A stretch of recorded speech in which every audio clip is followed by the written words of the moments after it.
Hello, Jack. Hi, Jack Wilson. How are you? Mike Cox. Pleased to meet you. Okay. Jack, I want to introduce you to Stephen Willeford. Stephen, I know Great you, to sir. meet you. Thank you. What an honor. All right. Thank you. Appreciate that. Thank Come on you. in. Thank you for having us in your home. We really appreciate you. Well, I appreciate it. Well, So, the Texas State Rifle Association is deeply appreciative of you two gentlemen talking to us. You represent, I know you're humble men and you don't like the title hero, but you represent what the Texas State Rifle Association's all about. The traditional values, your courageous action. We are very proud to say that you're members of the Texas State Rifle Association. And we'd just like to spend a little time asking you some questions that might be beneficial to our members. And I'm going to start off with the first question that comes to mind to me is, Stephen, you had a high casualty count, Stephen Willeford, in 2017. What do you two men think of when you think back to that day of action? What are the first thoughts that come to mind? We'll start with you first, Stephen. Well, I unfortunately I was not in the church when the shooting started, and I was made aware of it. And when I ran across the street to engage the shooter, I didn't hate him. I didn't feel any hate for him. What I felt was love for everyone that was in that building, and concern with who was in the building, and I felt as though it had to stop. And I couldn't wait for the police to come. I didn't know how long they were going to be. And it turned out that the police were 5 to 7 minutes behind me, and my community didn't have another 5 to 7 minutes to wait. Thank you. On the day of the event, my security team and I were made aware of an individual who was definitely wearing a disguise, but from a legality standpoint, was unable to challenge him. We were watching him. We had cameras on him the entire time. Richard White, one of the individuals who was killed, who actually was the first one shot, had positioned himself about behind him, about 4 feet to the right, on the chair against the wall. After I had cameras turned on him inside the auditorium, I went and stood to Richard's right about another 5 to 6 feet. The shooter was sitting on the last pew at the back, and pretty much in the middle of the pew. I was watching. I could see his right hand the entire time during the service. When we started communion, he stood up, went to the end of the pew to take the bread, went back and sat down, and then just prior to the prayer for the cup, he got up and went back and talked to Tony Wallace, who was waiting table that day. Tony motioned for it to go and sit back down for a second. Then before the cup was offered, just as they started to say the prayer for the offering, he stood back up, and that's when he turned with the gun and shot. Both Richard and I saw his actions immediately. We were both drawing our weapons at the same time. He turned and shot Richard first, and immediately turned and shot Tony second, and then started going towards the front. I had people in front of me, moving around in the chaos, was watching for my one opportunity. He evidently caught a little bit of my motion out of the corner of his eye, because he partially turned back to me, and that's when I took my shot. The time frame in that case was from the time he turned with the gun in his hand to when he was down and I was over him. That is 6 seconds total time. They did not have time to wait, for that. Most of the members in that congregation a lot of them I've known for well over 50 years. On top of that, at any given Sunday, there's anywhere between 15 and 20, 25 related family members, not just church family, but related family members in attendance. And that particular day, there were 16. The Texas State Rifle Association is deeply in a fight to defend the Second Amendment. And one of the anti-gunners' arguments is that's no longer applicable. The armed civilian response is no longer applicable. And I believe you were mentioned in a recent Bloomberg article, something to that effect. Yes, sir. All right. So what I would like you to talk about is the concept of immediate response and your responsibilities. And I would also like you to talk about training, a little bit, additional training. So, Stephen, if you would go first. First, I'm going to say that the police department, and I have the highest respect for Wilson County Police Department. They're fine men and women that were coming to respond as fast as they can.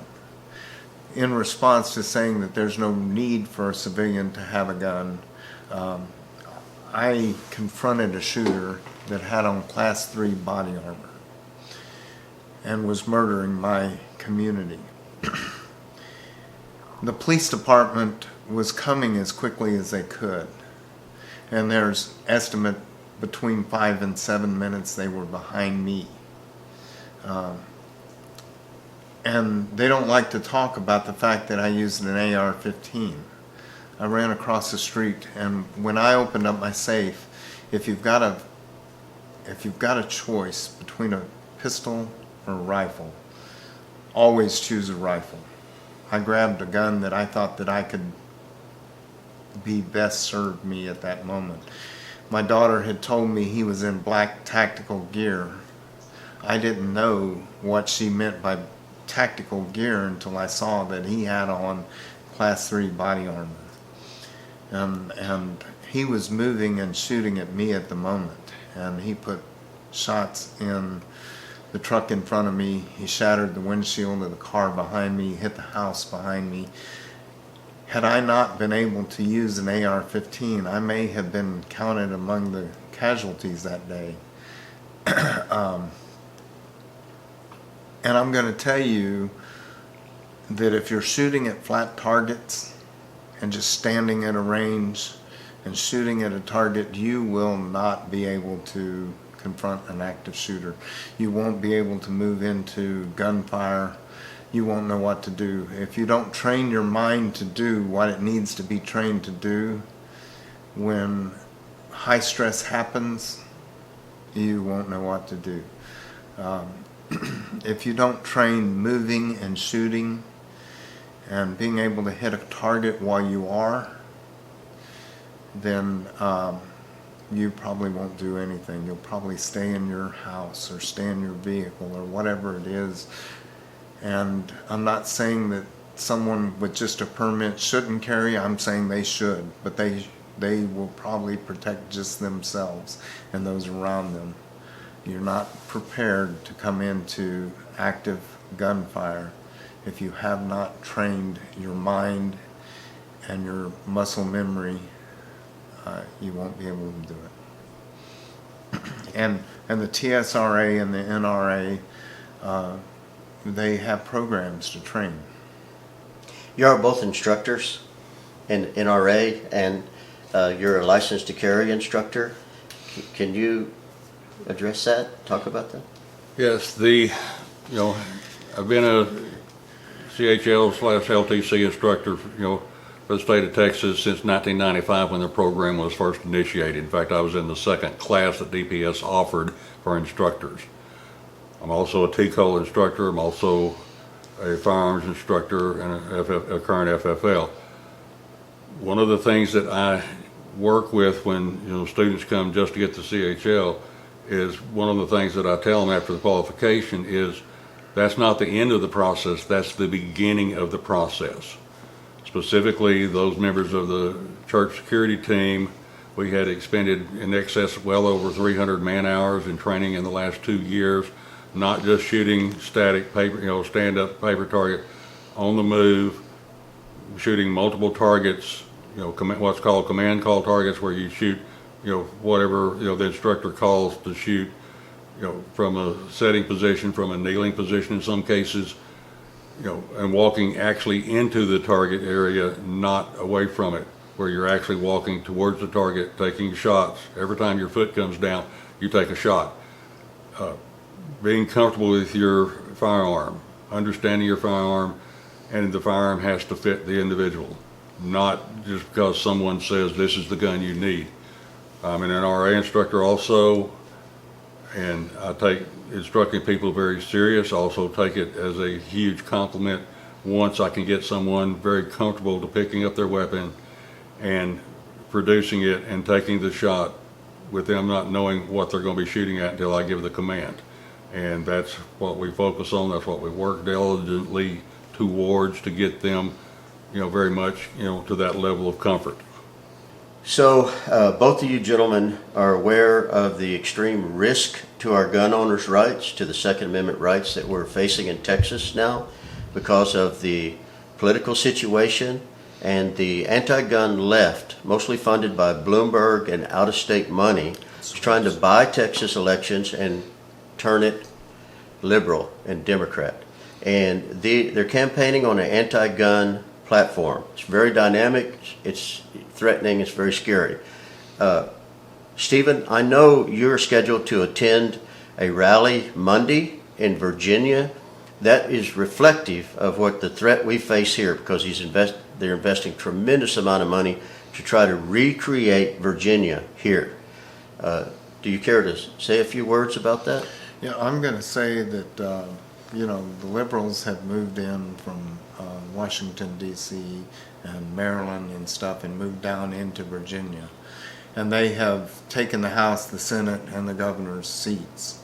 And I think a lot of the Christians and the right have been complacent for way too long. And it's being shown by, we're going to get 100,000 people at the rally, they think.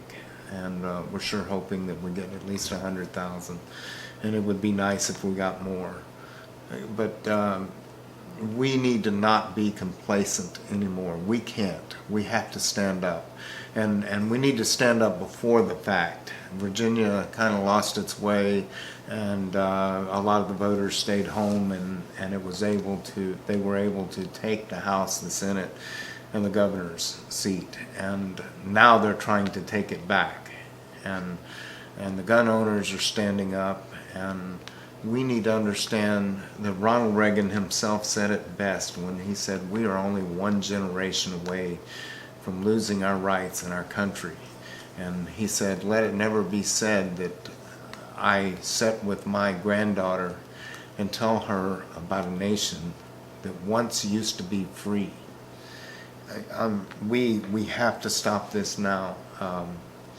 They've invited me to Virginia because they want to ban AR-15s, and they see no need for an AR-15.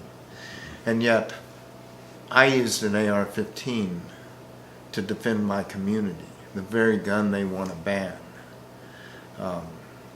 And yet the governor walks around with armed guards all around him and says, we need to ban guns. He has his safety and his security. And I think we as a country, as a state, we're getting a lot of people that move in from California because they made it bad for business to be in California. They overtaxed them, and now people are moving in from California and they're bringing in their liberal ideas. I don't mind them coming to my state and bringing their business here. It's great for commerce and stuff. But leave your views, your liberal views that ruined your state, leave them at your state and come here with a conservative mindset. And that's what we need as a state. We need your commerce. We need your input here, but don't bring liberal views that ruined the very place that you lived at. One thing just to add, to what Stephen has said, very strong proponent of the Second Amendment, because history has shown us through time that without the Second Amendment, you will lose all of your other rights. You know, you can look at the history, recent history, Germany, Italy, Cuba, Venezuela. The first thing that happened in all of those countries was the individuals were denied their right to protect themselves and have arms. And right now, that exactly what is going on in Virginia. That's what's going on in many other states across the country, and that's what they're trying to do here in Texas. And I don't believe Texans are going to put up for it, anywhere near, the effort that the Virginia people are putting up. Although they're putting up a significant fight, they're coming very much forward to the front now.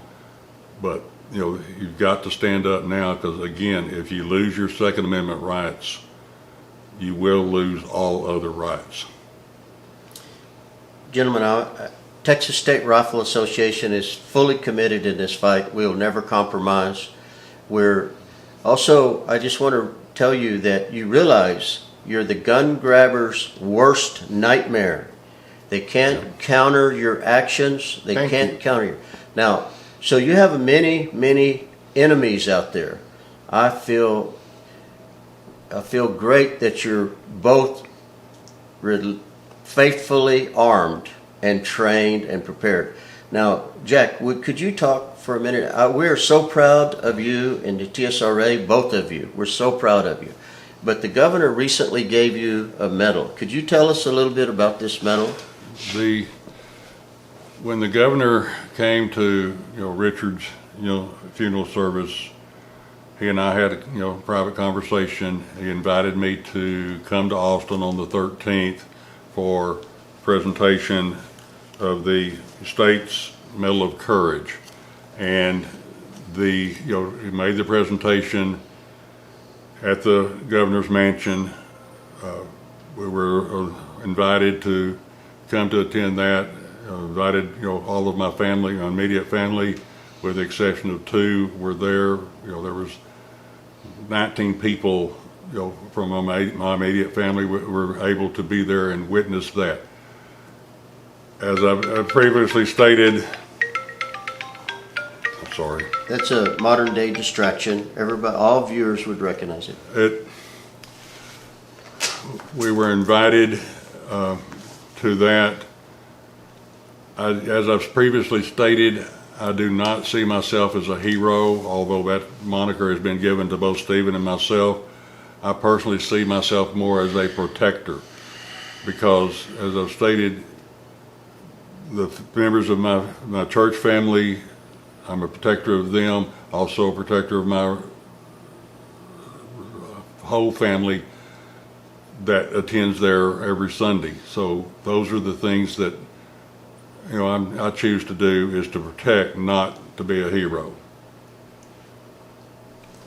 I can't thank you guys enough, both of you, for allowing us to come here. Jack, hosting us in your home. Thank you. You're welcome. Stephen, riding up here with me has been a great experience. I've really enjoyed it, and I just can't thank you enough for allowing Texas State Rifle Association to recognize you. Both. Mike, I feel more like your family than a friend. I feel like I'm known y'all for long, long time. We have past presidents of the TSRA that have known you for a very long time, and just thank you. Texas State Rifle Association fully appreciates what you stand for. That's what we are protecting, are dedicated to that fight, protecting the Second Amendment, and thank you very much. Thank you. Thank you.